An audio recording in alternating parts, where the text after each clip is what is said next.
Hi, my name is Jason Geiser, owner of Deco-Crete Supply. In just a moment, I will explain what Technique of the Week is, what you can expect to learn, and why we're starting it.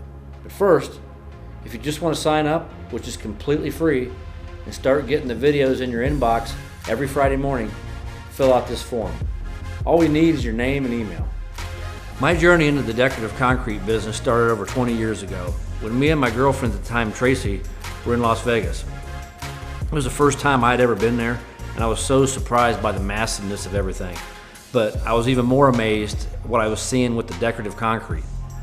I had worked for a construction crew pouring concrete right out of high school, so I knew what I was seeing, was concrete, but I had no idea the possibilities and what you could do with it. Have you ever had that moment in your life where everything just seemed so crystal clear, so easy to see? Well, I had that moment that day. And it's just like Mark Twain said, the great American writer, the two most important days of your life are the day you were born and the day you find out why. Man, I love that quote because that sums up exactly how I felt. Well, I'm lucky to have found my why that day. And on a side note, I also proposed to my wife, Tracy, on top of the stratosphere that day. And thank God she said yes.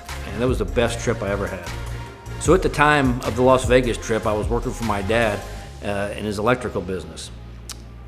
So I was going to have to tell him that I would not be taking over the family business and that I wanted to start my own decorative concrete company.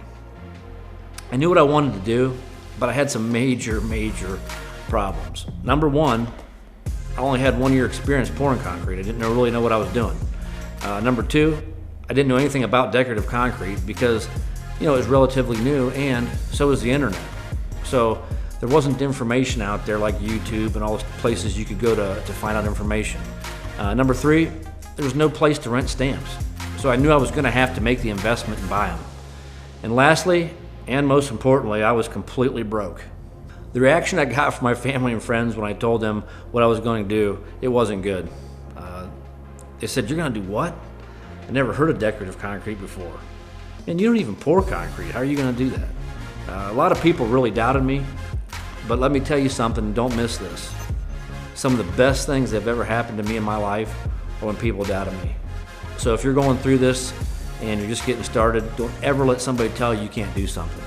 It gave me a huge chip on my shoulder, and I wanted nothing more than to prove them wrong. I knew I was going to have to figure out how to get some stamps. And by this time, Tracy and I were married, so I did what any good husband would do. I completely drained our savings account and bought some stamps. Not a really great way to start your marriage. I bought 3 stamps. Not 3 sets of stamps, remember, 3 stamps. 1 seamless, 1 random stone, and 1 ashlar. I got 3 buckets of color hardener and 1 release agent. So I made these little 3x3 samples and took them to my local home and garden show. I was so excited to tell everybody about it, and I guess they liked it because I sold some jobs. The first one being to a family friend. Well, that was my first job, and it didn't go good. It was a long sidewalk. I had one other guy helping. It was like 85 degrees out. I was using color hardener for the first time, and I already worked a full day with my dad since I was just starting this whole thing on the side. Needless to say, before the truck was even gone, the whole sidewalk was ready to stamp. I had no idea what I was doing. If I'd have started Technique of the Week back then, that episode would have been on how to use a jackhammer. I wanted to quit. I wanted it so bad, and when I finally got my chance, I failed. I will never forget how I felt that night, completely defeated. And I'm sure a lot of you watching this have had that feeling before. But I'm so glad that I didn't quit because each one after that got better and better.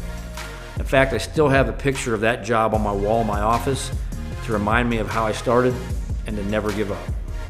As I sold more jobs of a certain stamp pattern, I would go and then buy that pattern to complete the whole set. I ended up doing close to $40,000 of work on the side that summer while still working for my dad full-time. The next spring I started my company, Cornerstone Concrete Design, full-time, and in 2007, Deco-Crete Supply. This industry has been so good to me, and I've had the opportunity to work with so many talented and awesome people while also being able to provide for my family. There's a lot of times, I think to myself, I cannot believe that I get paid to do this. And this is the main reason why I started Technique of the Week, to hopefully help as many people as possible in this industry. The things you can expect to learn over the course of this series are how to fix decorative concrete issues, easier ways to do things, good job site practices, ways to save time, tools and materials that you may not know about, and even some business ideas. A lot of these tips come from problems and troubleshooting that I've done while being desperate on the job.